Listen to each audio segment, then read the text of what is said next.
Hello, everyone, and welcome to tonight's live interactive telephone town hall with Congressman Eric Sorensen. During this live event, we'll be taking questions from constituents like you. To ask a question, please press star 3 on your telephone keypad. And during this call, you can also sign up for the Congressman's e-newsletter by pressing star 6 at any time. Again, please press star 3 if you have a question you'd like to ask live on this call, or star 6 to subscribe to the e-newsletter. With that, I'll turn it over to Congressman Sorensen to get this evening's call started. Congressman, the floor is yours, sir. Thank you so much, Derek, and thank you all for being here. It's great to be connected once again. And for so many people, I hear that Congress just seems so far away from our homes. And so, my goal here today is to really have that conversation that we should be having more often. And I look forward to hearing about the issues that you care about. So we can respond to your questions tonight. We'll share information about the work that we're doing here in Washington. And at any time, just press star 3 and you can ask a question. If you'd like to subscribe to the newsletter that we send out, kind of the things that we're doing here in the office and back at home, you can press star 6. So star 3 is to ask a question. Star 6 is to get more information in our newsletter. So before we start taking some questions, I do want to share a little bit about some of the things that we're focusing on right now. One of the areas that I'm really focused on, and this is because of the conversations that I'm having with people in our district, especially for working families as we're trying to make ends meet, and for our senior citizens, we've got to lower the cost of prescription drugs.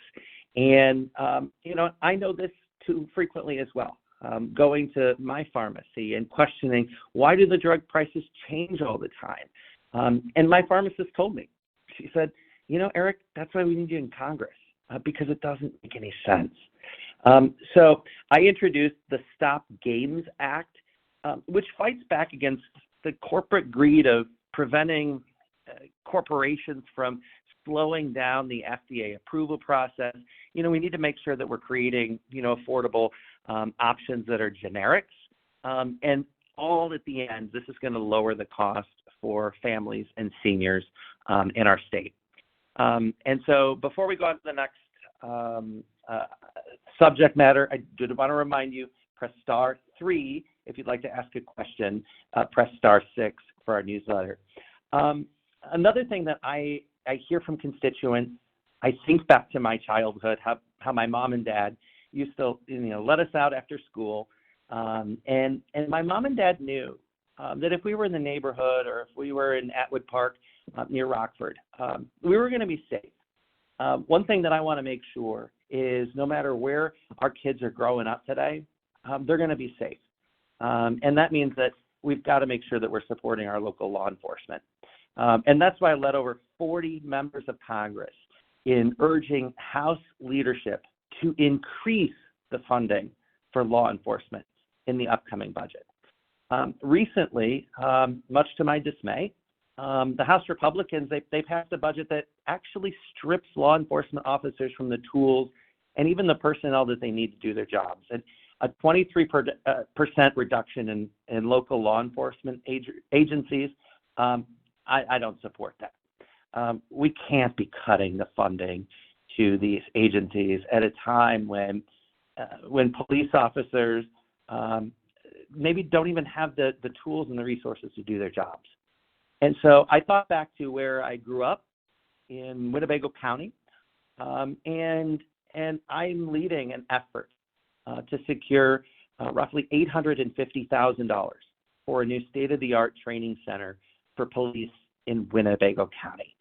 And I'm working across the aisle to make sure that happens with Congressman LaHood, because we do need results. I want to make sure that our communities are safe and that police have the tools to do their job. And so before we talk about the next thing, I do want to remind you again, for those of you just joining us, star 3 is a great way to ask a question, and then star 6 at any time to be subscribed to the newsletter. And then finally, I wanted to just touch off talking about what's going on with the default of our country's debt ceiling. I mean, one of the issues that we get a lot of questions is about what happens when we default, when our country defaults on our debt. And I'm really alarmed by some of my colleagues here in the House that would consider even the threat of what this means to the economy, what this means to working families, what this means to our veterans, our seniors. We have extremists in Washington. To be honest with you, they're willing to just default. That plunges us into a recession, drives unemployment up, cripples the stock market and 401k, puts retirements at risk, all for the sole purpose of being able to win the election next year. And so I'm committed to make sure that we do not default. We do not drive this off the cliff because it will affect Social Security and Medicare and other vital programs. And so this is much like, I know when I get back home that I'm going to have a credit card bill, all right? I'm going to have to pay that credit card bill. I'm going to look and say, you know what, gosh, I need to cut down on my spending, okay? And that's for future, but I need to pay my bill because what if I don't? Then that means that the credit card company is going to sue me. My credit rating is going to take a hit, and I'm not going to be able to borrow. That's exactly what's going to happen if we play games with the default, with the potential default. It's paying our bills. We're paying for the budget that was agreed to. And the budgetary process this fall is a different story. And I know that many of you may have questions on this particular topic. So if you do, press *3. If you'd like to subscribe to the newsletter, press *6. So with that, I'm excited to answer some of your questions live. I'm so excited that we get to do, something live again. It's kind of like we're on TV, maybe a little bit more like the radio. So put your phone on speakerphone, and we'll get this thing started. Thank you very much, Congressman. And to reiterate what the Congressman has made mention of, we have live questions that you can enter the question queue for right now by pressing *3. And that's all you need to do. Then someone will take your name and where you're calling from. The next time you hear your name, you will be live on the call and able to ask your question. And then also the Congressman puts out an e-newsletter very frequently. And you can subscribe to the e-newsletter by simply pressing *6. So that's the formatics of what you can do. Also this evening, we'll be asking a few poll questions and getting your input. Matter of fact, if we can get the first question loaded up here, and let's talk about something and get your opinion on it of what the Congressman was just talking about. So we're going to talk about and ask for you to use your telephone keypad to enter your opinion here on this first poll question. All right, so we're looking for your input on this. Do you think Congress should prevent a default on our nation's debt? Please press 1 for yes, press 2 for no. Again, everyone listening in on this call, and there are a lot of folks that are engaged in this call, which is fantastic, please let us know what you think by giving us your answer using your telephone keypad. Do you think Congress should prevent a default on our nation's debt? Please press 1 for yes, 2 for no. I see a number of people are keying in their opinion. Thank you very much. And let's go ahead and get to our first caller. Looks like we're heading out to Moline. And we've got Cheryl joining us on the line. Cheryl, welcome to the call. You are live with Congressman Sorensen. What's your question? Okay, I run a group. It's called, first, it's a group within a group. It's Ecumenical Fellowship Church, and we have a social action committee, Quad City Social Action Committee. We are doing some picketing this summer, and the subject will be the food stamp issue. And the food stamp issue, they have been elderly and disabled have been cut back severely, like $50, $15, and they can't make ends meet. And so we're angry about that. Plus, the people on Social Security, they can't get married because a third of their income will be stripped from them. So I've had a number of people come up to me and want to get married, and then they can't because they discover how much less money they will be living on. Can this be fixed? This problem? That's a great question, Cheryl. But first things first, thank you for being involved in your church. I mean, thank you for collectively coming together as a community. And understanding, that our community is stronger when we're helping out others. And so, senior citizens, we all have to know that senior citizens, I mean, this is one of the most insecure food populations. A lot of folks in our district are nervous about, where they're going to be able to eat. I mean, temporary assistance for needy families, it's called TANF. TANF, Temporary Assistance for Needy Families, is something that I'm going to be fighting for in the Farm Bill.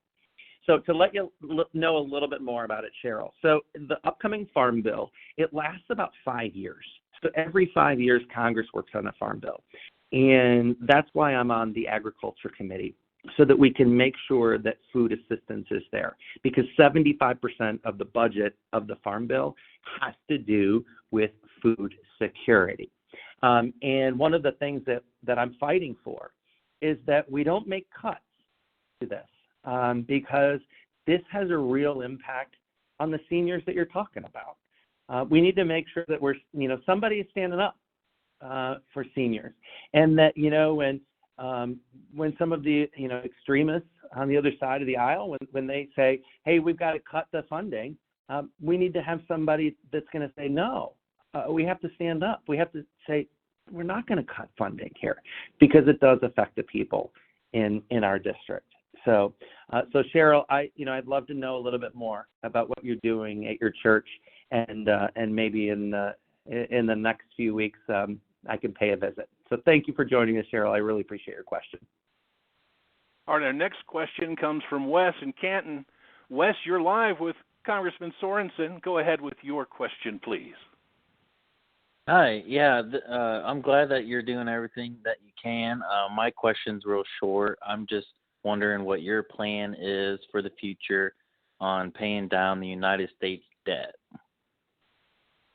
That's a great question. We have to understand that, the debt is going up.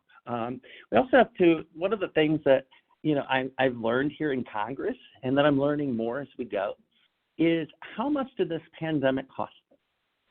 How much did it cost the United States economy to shut down when we didn't know what this virus was about?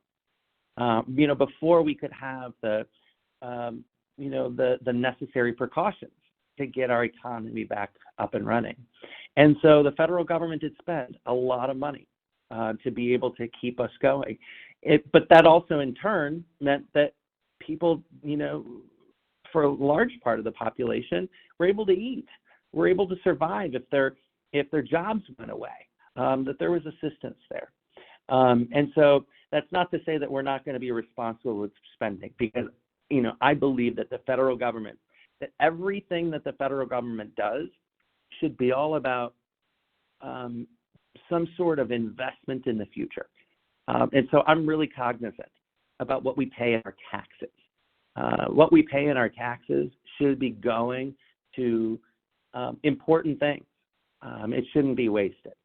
And so I am excited to work with, anyone, whether that's a Republican, a Democrat, or independent, to make sure that we're getting rid of waste in the federal government. And that's one of the reasons why when I look through all of the funding projects that we're working through appropriations, that this is money that comes right back to our district. I want to make sure that what we're funding here, whether that's in Freeport or it's in Canton, that we're doing right by the taxpayer. So thanks for your question, Wes. I really appreciate it.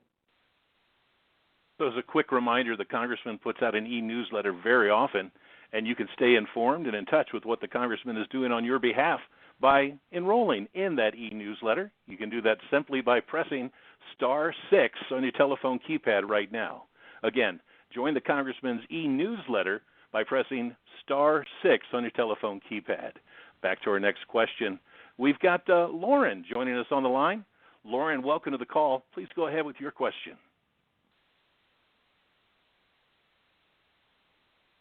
Hello, Lauren. Yes. You're live on the call. What is your question? Thank you. I work with Alzheimer's, and I'm very interested in why Congress continues to cut funding for research for Alzheimer's when the trajectory is going to bankrupt Medicare, Medicaid. By 2050, the trajectory projected is that there will be as many people in the country with Alzheimer's as there are in the 2023 population of all of Illinois, including Chicago and East St. Louis.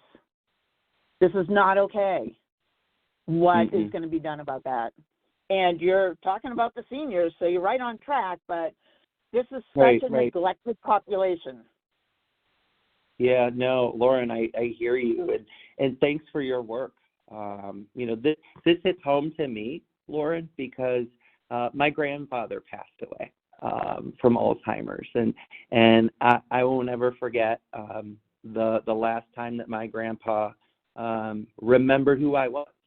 And I remember how upset I was and how long it took me to get back to his care center. And when I got back to his care center, I think it took me a couple of weeks. My dad told me, he goes, "You're going to know when you need to go back." And I went back, I walked into my grandpa's room, and he lit up and he goes, "Where have you been?" And it shocked me. And I said, I got here as soon as I could. And he said, "Well, you're the best nurse that we have here. I've missed you." And so if my grandpa's last thought of me was that I was a caring person to him, I need to do as much as I can for Alzheimer's, because it's not just my grandfather. It's anybody's grandfather. It's anybody's mother. Okay? And so, we need to make sure that the federal government, and much like I said with Wes's question, we need to make sure that our federal government is doing their job.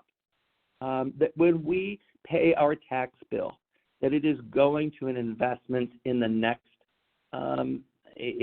generation. And that's what I want to be able to do, is make sure that we're doing right by the next generation. And that's why I'm working to secure funding, because that's important. We need to make sure that the funding is there. And so, I mean, if there's anything, when I was doing the weather on TV for so many years, I never made a promise. I never promised you if it was going to rain or promised you what the weather was going to be like. But I can promise you that, I'm not going to stop fighting for, making sure that the funding is there. And I think it was about $320 million that I'm proud to support for an increase in funding for this year's appropriations process. So, Lauren, you got me, but that's a really important thing, and I'm glad that you're working on it too. All right, looks like our next question comes from Kelowna. We've got Edward on the line with us. Edward, welcome to the call. You're live with Congressman Sorensen. What's your question? Well, my question is, as part of the negotiations on this debt bill, that some of the tax credits for solar energy are going away. I've just recently installed solar panels on my house to the tune of over $40,000, and I'm concerned that some of the incentive for me to do that are not going to be there in the future. So I wondered what your feeling was on that. No, I think that's really important. I'm glad that you asked that. When I'll tell you a story. My in-laws, they may vote on the other side of the aisle, but my father-in-law, when he showed me, grabbed me out of the car one day. They live up in Rockton, and he showed me the solar panels on the roof of his house. And I just kind of joked with him, and I said, "What'd you do that? You ruined your roof." And he laughed, and he goes, "Well, here's the reason." And he pulled out his phone, and he showed me the app, and he said, look how much energy that I'm actually able to give back to ComEd, and they're buying it from me. And then on this app, it showed, how many trees and how many cars it took off the road. It's each individual person having that impact and support. I look and I'm like, not only do I support him for doing that, but anybody else who's thinking about, lowering their costs. I support making sure that we have that subsidizing there permanently. And so we can transition to a cleaner, greener economy. We need to make sure that the cost of solar goes down so that we can increase the availability of it, for people like you. And that's really going to take bipartisan legislation that's going to prioritize, these projects as we work forward and meet our goals in the future. And I'll tell you, I've had some really good conversations about this with some members on the other side of the aisle. So I know there's bipartisanship in making sure that we continue to move forward on that. All right, let's go out to Moline now, where we've got Tevin joining us on the line. Hi, Tevin. You're live on the call. What's on your mind? Hello, and good evening, Congressman. My question is concerning all of those train derailments that we've been seeing across the country on the local Quad Cities.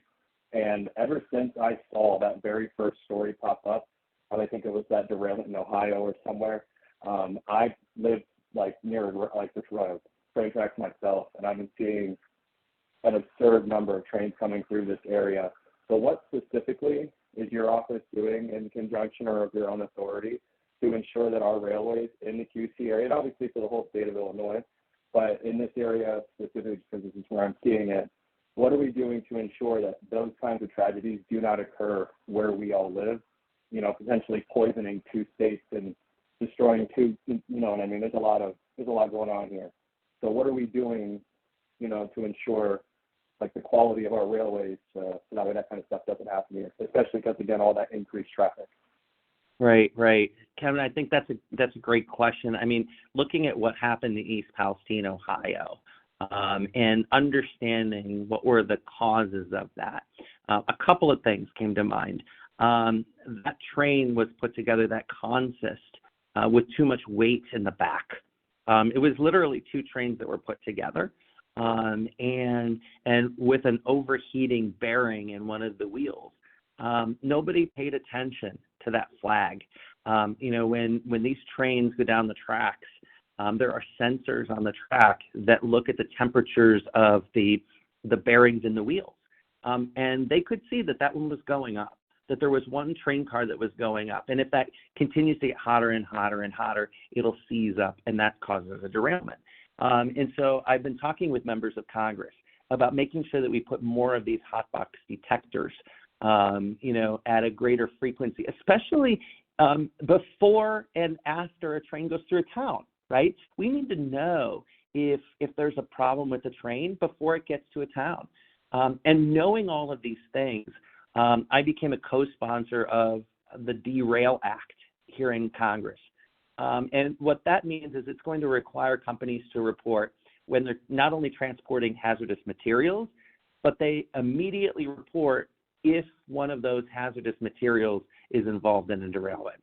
And so this increases the attention to the hazardous materials like you were talking about that are going through our communities, and it increases the oversight of the Department of Transportation.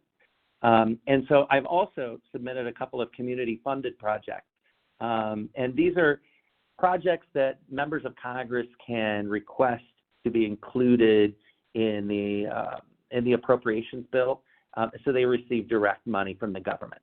And so this is a request that's related to water quality. And so, I think back to some of the derailments that have happened in our communities. I think back to we had a Canadian National Railroad accident, southeast Rockford during a flash flood where, we had petroleum go into our creeks and streams. I look upstream of the Mississippi River into western Wisconsin. We had an accident where containers ended up in the Mississippi River. And so that's what this project is going to help.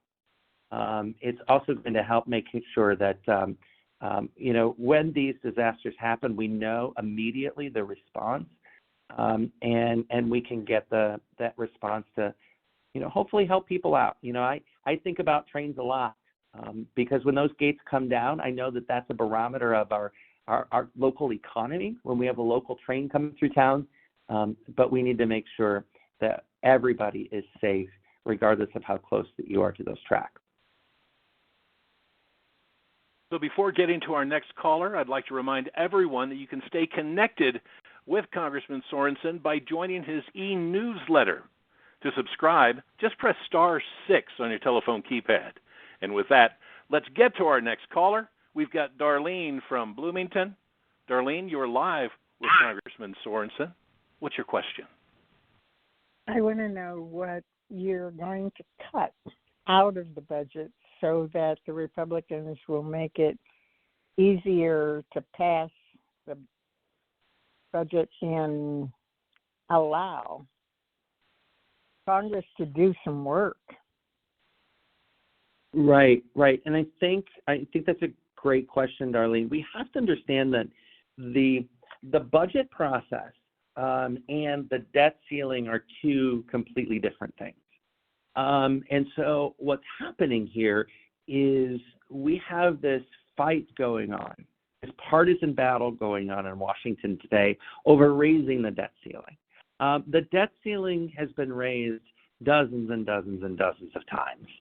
This isn't something that's new. And so this is where we get to a point where, some people in Washington don't think that we should pay our bills. This is for things that are already spent. If we don't fix this, it means that Social Security could go away. Medicare payments could go away. Veterans care could go away. And we need to make sure that threat is off the table. Now, going forward, we have to look at the budget process, and the budget is something that Congress will be going through, where we're going to make cuts in the next few years. And I'm going to be honest with you. I think that we should make cuts. As we get out of this pandemic, we need to make sure that we're living within our means. And so what I want to be able to do is get through this potential default that is upon us, because it's going to hurt a lot of people. It'll hurt people here at home. Then we move forward into the budget process, which takes place this fall, and we look at where there's wasteful spending, and we reduce the debt. But we cannot cut Social Security, Medicare, and other programs that support our working families. I think we can do both, but I don't want to impact people's 401ks, their health care, or anything else like that people rely on. So thank you, Darlene. And thank you to everyone who's joined us on this live interactive telephone town hall with Congressman Eric Sorensen. It is a live discussion, and earlier we also asked a poll question, and the results are in for that. 87% of the respondents to our first poll question think Congress should prevent a default on our nation's debt. And how people voted? They simply used their telephone keypad to let us know their opinion. Matter of fact, let's go ahead and ask another poll question. So remember, use your telephone to register your opinion to this. Members of Congress have proposed cutting seniors' Social Security benefits. Do you think Congress should protect Social Security benefits? Please press 1 for yes, 2 for no. So again, members of Congress have proposed cutting seniors' Social Security benefits. Do you think Congress should protect Social Security benefits? 1 for yes, 2 for no. I see a number of people are registering their opinion. Thank you very much for participating. And let's get back into questions. We've got Carol from Rockford Township on the line with us. Carol, welcome to the call. Go ahead with your question, please. Yes, Congressman. First of all, I'd like to say that I really appreciate the way you've been supporting the arts in our district, and especially youth art. But here's my question.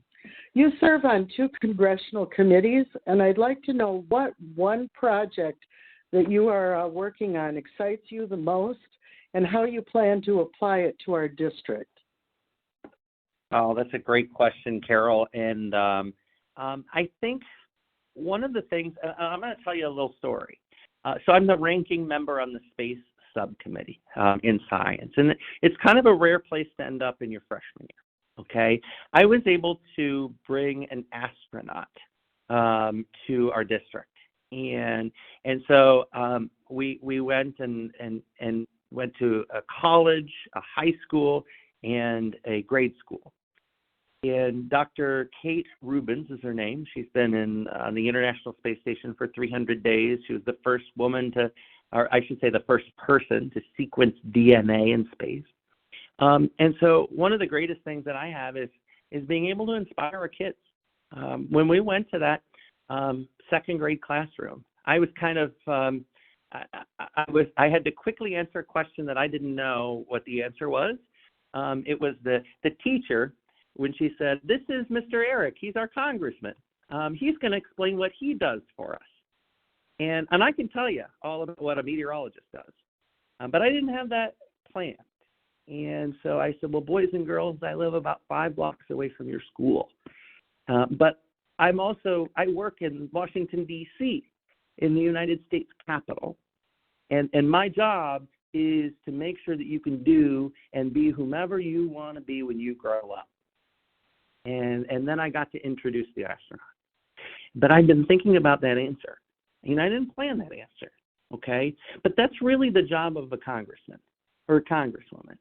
All my job really should be is to make sure that we're secure going forward in our hometowns, that, our kids can't grow up here. And when I think about going to Mars, I think about, that's going to be about 25 years from now. We're probably going to have the technology to go to Mars. And a third grader today is probably going to be the right age. So whomever that third grader is, we got to make sure they're supported. And then with respect to some community project funding that I'm working through, the appropriations project, there is a bridge in Rockford that's 8th Avenue. It goes over Keith Creek. This bridge was built in 1919.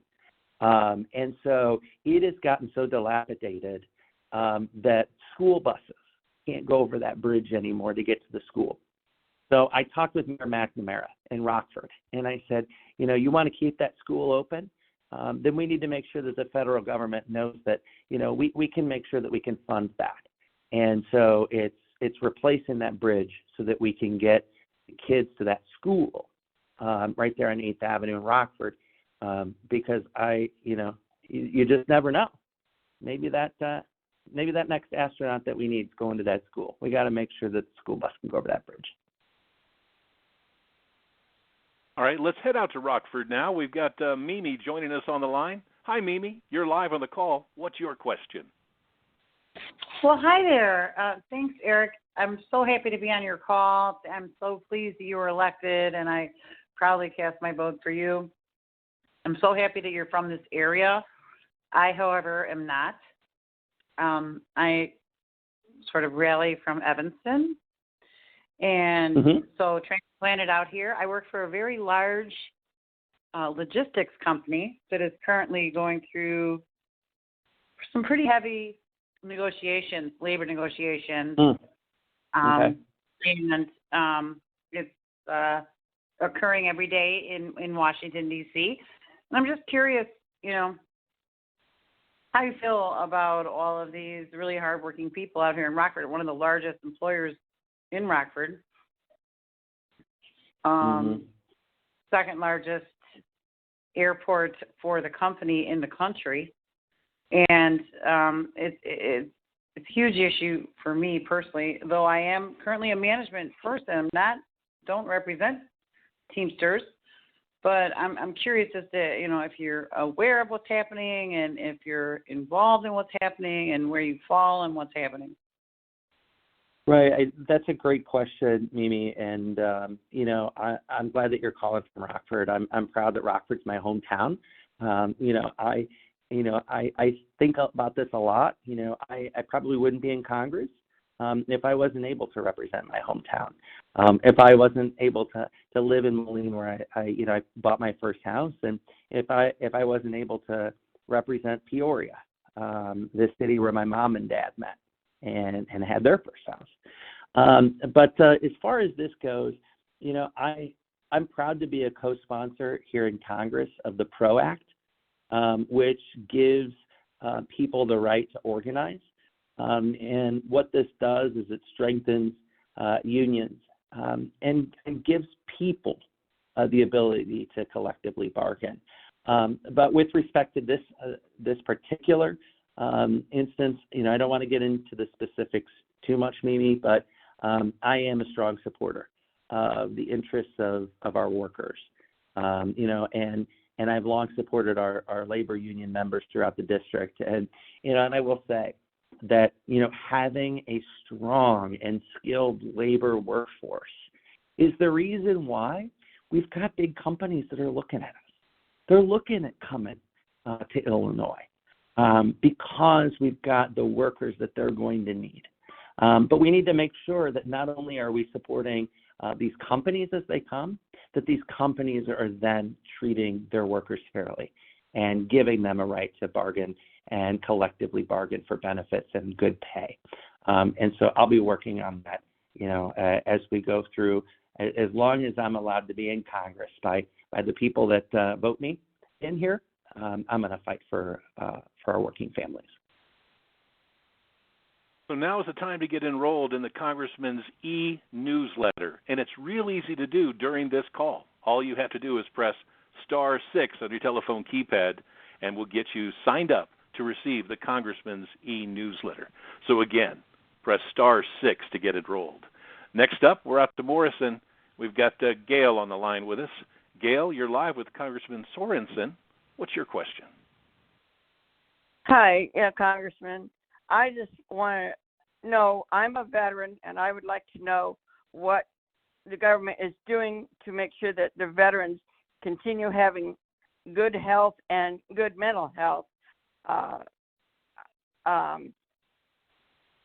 for them, in years to come as well as now, and any veterans that will retire in the next few years. Well, Gail, first things first, thank you for your service to our country. And I'm proud that you're right here in Morrison. One of the first things that I did when I was in Congress, nobody told me to do this, Gail. But I said, I want to go and visit with the VA clinics and the vet centers in our district. And we put on quite a few miles across the district. And quite a few veterans showed up at their VAs or vet centers. And I will always remember there was one gentleman, and he came up to me and he goes, Eric, I thought it was just going to be a member of your staff that would be here. I didn't think that the congressman was going to be here. And I said to him, I said, no. I said, that would have been a mistake because I work for you. You're the person I work for. And so I'm really passionate about this. I believe that every American should show deep debt to the men and women who serve in the armed forces. We need to show that gratitude, not just on Veterans Day, but 364 days beyond that. I'll be honest with you. I don't think that we're doing enough. I think we're failing our nation's veterans because of the challenges that you talk about. About our brain health. Understanding from some of the survivors of war. I had to get to know a friend of mine today who he received a Purple Heart. And he told me, he goes, Eric, when you come back, he goes, I had my guys. I had, my support team. And I came back. And he goes, I was doing well, but I didn't have my support team anymore. And he goes, that's when things started to go south. And I think about my friend Leo a lot. And we need to make sure that we've got increased funding. And in Congress, I've already supported increasing funding for veterans health care and mental health care. And I will say, this is another reason we can't default on paying our bills, because it's going to hit here too. So thank you again, Gail, for your service and your great question. Let's do more. All right, our next question comes from Celeste in Bloomington. Hi, Celeste. You're live with Congressman Sorensen. What's your question? Good evening, Congressman, and thank you for doing this. My question is, actually one of your staff members visited my facility several weeks ago. I work for a mental health facility in Bloomington, and I'm really concerned about, much like your previous caller, where we stand on benefits for veterans, for the homeless, and actually being able to secure benefits, extra funding for mental health projects that we have going on. It seems like they're so hard to get, and I don't understand why. Celeste, I'm with you. I think we need to find the funding for mental health care in our country.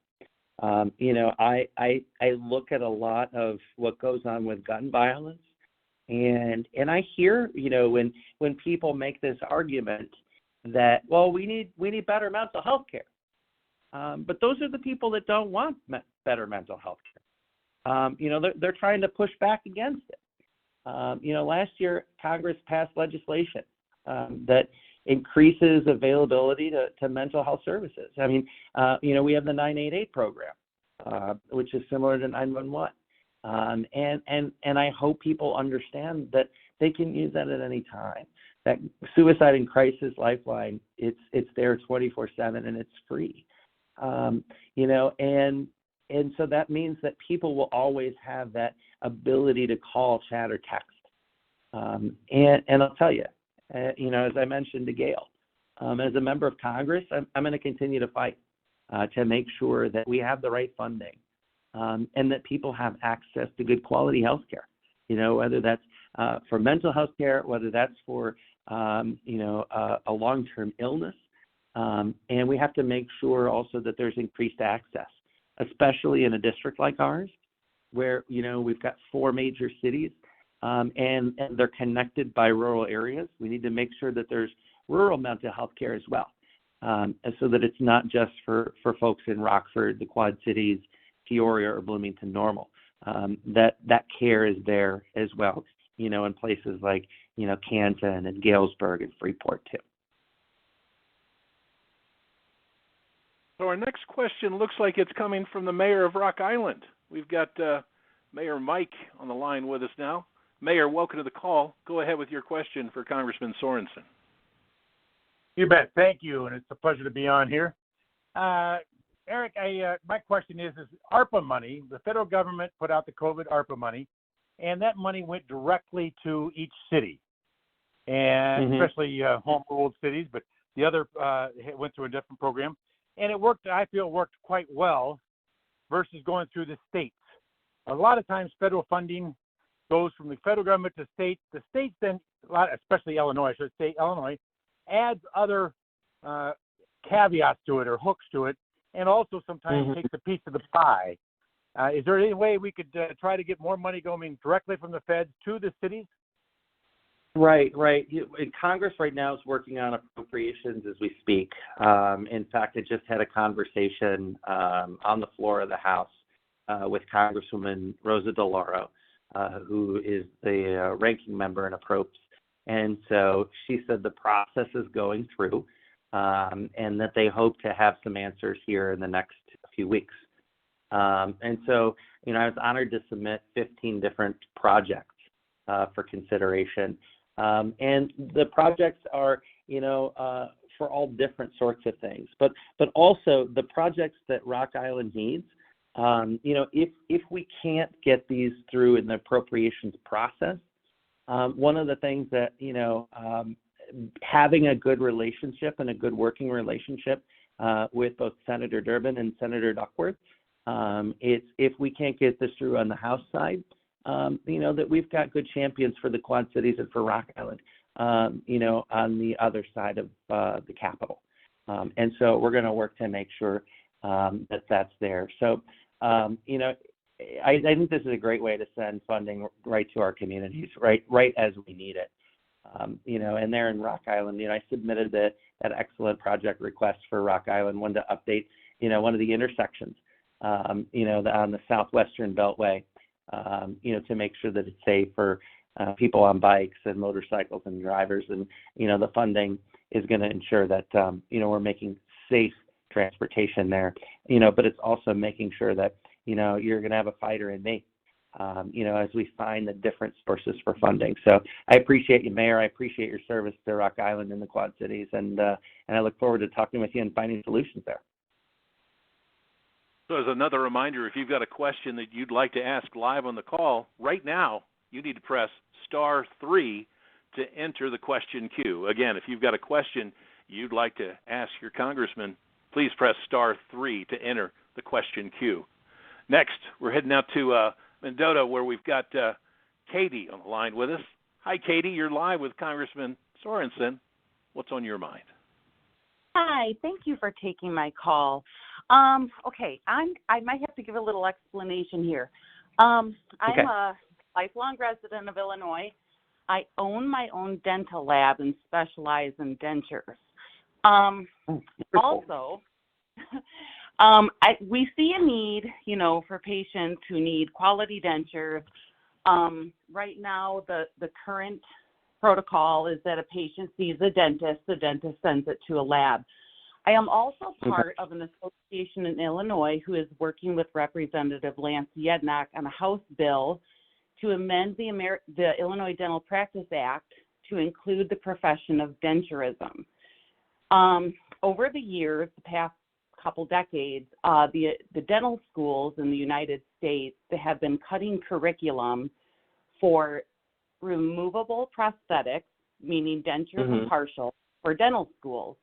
And a lot of dentists are coming out of school undereducated, and it's becoming like an epidemic for denture wearers that they're getting poor quality, poor care from their dentist. And we are trying to amend the Dental Practice Act in Illinois, and we would like to see it be throughout the nation. So I'm wondering if you would support this profession that is only practiced in 6 states right now, and be supportive of providing denture-wearing patients, which is about 40 million people, I think, in 2020 turned to dentures alone. Tooth loss is a huge problem, especially for elderly, low-income people who can't afford regular dental care. So I'm wondering, would you support a bill that would nationally promote the denturist profession to provide access to care for all citizens of the United States? Yeah, that's a great question, Katie. It's always perplexed me that when folks have to buy their insurance, their health care insurance, why is it that we have to buy a separate insurance for our mouths and for our eyes? Who decided that, right? We need to make sure that when we talk about health care, it's whole health care. So not only is it your health care, but it's your vision, it's your teeth, because we know that causes other problems in health. It's making sure that mental health care is there as well. So I absolutely support expanding Medicare to include dental care. And when we think about it, dental care is health care, right? I also support the increased investment in, dental and medical faculty and training, for not just what you do, Katie, but it's for the next generation of people who are going to give care, right? And so we need to make sure that we're inspiring the next generation, so that your practice is going to be able to be handed down to the next generation when you're ready to retire. So thank you for what you do, Katie. Appreciate that. All right, very quickly, I've mentioned it a few times. If you haven't acted, please act now by pressing *6. That'll get you into a spot where you can enroll in the Congressman's e-newsletter and stay informed. Information is so important. The Congressman's e-newsletter, you can get signed up right now by pressing *6 on your telephone keypad. And we've got joining us now Kevin from Hockton. You are live with Congressman Sorensen. What is your question? Hi. Well, for the last 2 years, for the last 2 years, I've been in daily contact with a young lady from Southeast Asia, and we're getting pretty serious. I've been trying to get her to get here on a visa, but it seems impossible. My impression is that the Immigration Service sole purpose is to keep everyone out of the country no matter what. And it's become really frustrating to me. I'm hoping that you can do something to fix the immigration system, which appears to have been deliberately damaged, as far as I can tell, for political purposes. What can you do to fix it? Yeah, and that's a shame, coming from within a country made up of immigrants, right? And so, Kevin, one of the things that I looked at today is that we need to make sure that people have the ability to emigrate. A dear friend of mine, she is going through the channels of becoming a citizen, and it's extremely hard. It's not only time consuming by years, but it's expensive as well. And so, I'm thankful for my friend that I've gotten to know her, but I'm also able to support her. I mean, she's a constituent, right? And so when we talk about immigration, I think so many people, in Congress or in politics, when they talk about immigration, they forget that we're talking about real people. And unfortunately, sometimes, these real people are just being used as a political football. And I think that's horrible. It's also horrible when we look down, the southern border, what's happening there, the suffering that's happening there. And so there needs to be immigration reform, and we need to work to make sure, that our borders are secure for the people that want to do us harm. One thing that I did do, Kevin, was, to ensure that we had more officers at the ports of entry. The way that I think about it is we need to make sure, much like, if you're going through it, I guess people don't go through toll booths anymore, but maybe it's a checkout counter. I mean, you're checking out of the grocery store, and you're standing there. Why can't they open another lane? Well, at our southern border, they can't open up another lane because we don't have enough officers. And so I put forth an amendment here in the House of Representatives that would have hired 500 additional officers. And also, like, the second amendment to that one was to spend $50 million, which it pales in comparison to the federal budget. But $50 million to go to a task force to go after fentanyl distributors. And the sad thing is, these amendments were completely blocked. And it doesn't make sense to me why you'd want to block these common sense solutions unless there's some people in our government that don't want to solve this problem because they just want the problem, like you said, to just continue on and on and on. And so what is the recourse to that? It's making sure that we're asking the people that we vote for or the people that are potentially on our ballot, where are they on this issue? We got to make sure that we're voting the right people into office that are going to have our backs and to make sure, that the love of your life can immigrate to the United States and find out what it means to be an American. So next we're heading out to West Peoria. We've got Stacy joining us. Hello, Stacy. You're live with Congressman Sorensen. What's your question? Hello, sir. Thank you so much for taking the time to talk to us. I love this. My biggest question is I feel that the working class has been forgotten.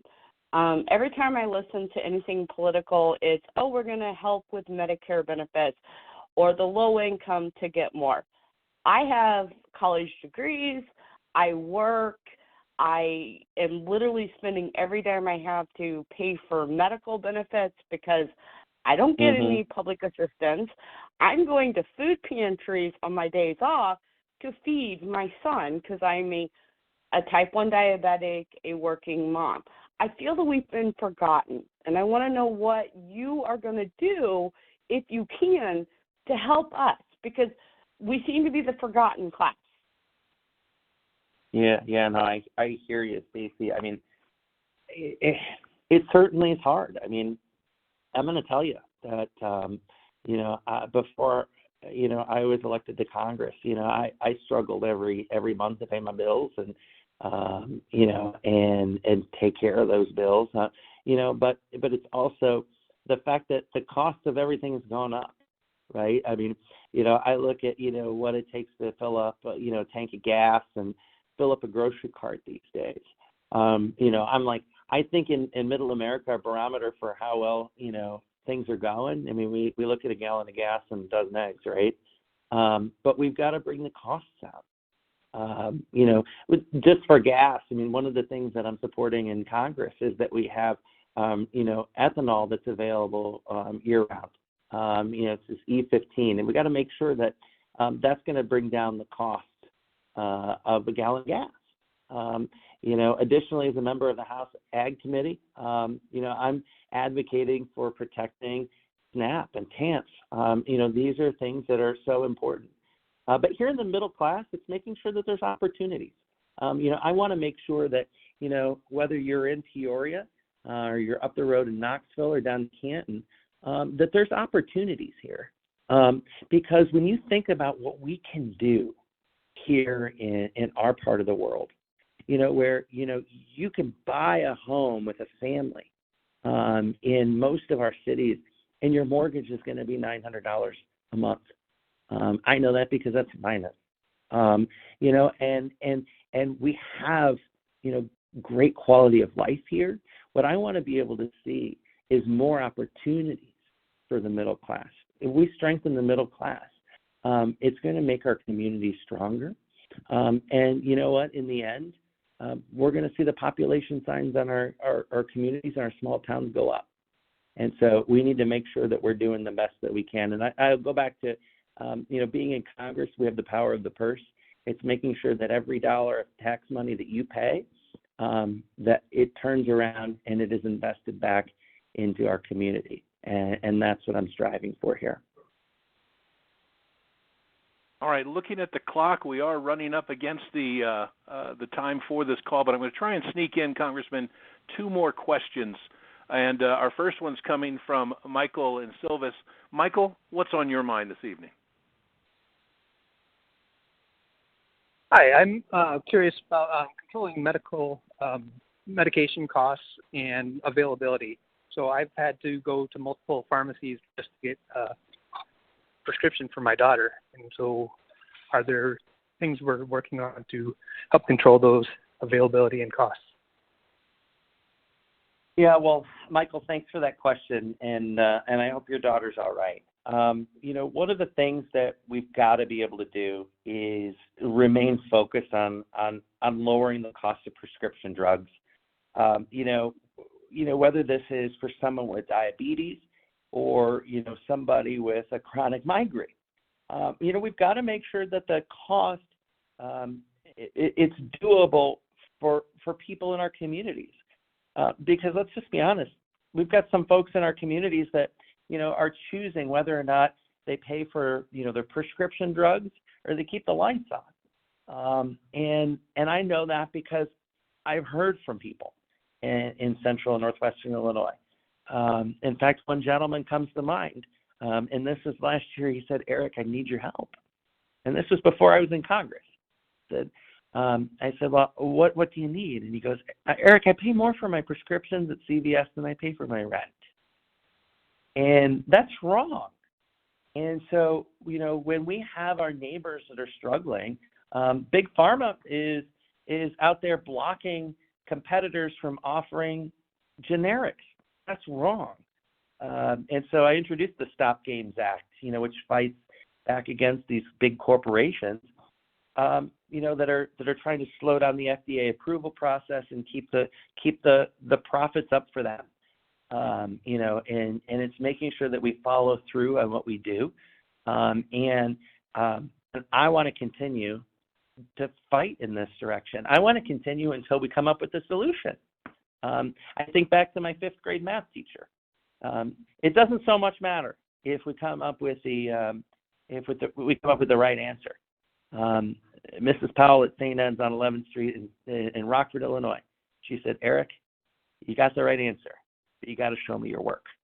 And that's what I want to be able to do as we go forward, so that you feel that it's better for you and it's better for your daughter too. So our next question comes from Barbara in Bloomington. Barbara, you're live on the call. What's on your mind? I'm calling about the police training that you prescribed for Winnebago area. We've had a police training for Central Illinois police officers and state troopers here at Heartland College, Community College, and we had real actors acting, and we had videos of the police as they carried out their duties with these actors, and reviewed the footage to see what they did right and what they did wrong and what they could do to correct things. And I was wondering if we could get that downstate to cover the whole state of Illinois, not just, the Winnebago area. I was wondering what you think about that. Yeah, I think that's a great question, Barbara. And, one of the things as we go forward, with this project up, on the other side of I-39 from you, is seeing how that project, I want to see that project be real successful. So it's a model of what we're going to do in different places. And so we're going to be looking at that really closely. And, and as a reminder to you, one of the most important jobs in Congress is to help you. It's to help you make ends meet. It's to make sure that we're holding our government accountable. It's to make sure that, that you're safe in your community too. And so, we've got teams, all across the region that are working not only for me, but working on your behalf. So, feel free to reach out to our advocates. If you need any help, don't hesitate to reach out. And you can find our information at sorensen.house.gov too, and be in touch, because I want to know, what you think that we could be doing more in your area of Bloomington. Congressman, as I made mention a moment ago, we are nearing the end of this call. It's been a great call. You've had a lot of wonderful answers to some great questions. I'd like to call on you now, sir, for some closing remarks, please. Sure. Well, thank you all for being here. It's the way that I think I'm going to be the most effective here to be your advocate in Washington is that we share. We talk to one another. I want to be your voice in Washington. But in order for me to be your voice, I got to have you lend me your eyes and your ears. I've heard too many times from people that say that Congress doesn't work for us anymore. That Congress feels so far away from home. I'll tell you, I'm homesick, so I know how far it is. And while the job and the office is here in Washington, D.C., the real work gets done back home. And so one of the things that I think about a lot is how diverse my neighborhood is. And it's not just that we have, a diverse population, and different backgrounds of all the people. I also think about my neighborhood there's an even number of Republicans and Democrats. And just last night, I sat down for dinner with about 5 Republicans. There were 3 Democrats at the table. And the thing I brought away from that was, God, this looks a lot like my neighborhood. We should be able to sit down and talk with one another again and support one another. And that's, I think, one of our strengths, being in Northwestern and Central Illinois, is that we're good people. We want to help each other, and we want to know, that, when we need help, somebody's got our back. And so I hope I do you proud here in Washington and back home too. And if you ever need any help or have a question, have a concern, or have an idea, reach out to me. Our website, sorensen.house.gov, and you can click in the upper right-hand corner, and you can send a message or call anytime. Congressman, thank you very much for your insights and sharing your time this evening. I've learned an awful lot. I would like to provide some poll results from that final poll question we asked, and 96% of those that responded to that final poll question feel Congress should protect Social Security benefits. So thank you to everybody that took the time to join us for this telephone town hall with Congressman Eric Sorensen. If you would like to subscribe to his e-newsletter and have not had the opportunity to talk with a staff member yet, at this point in the call, just stay on the line and leave us your name and email address after the tone.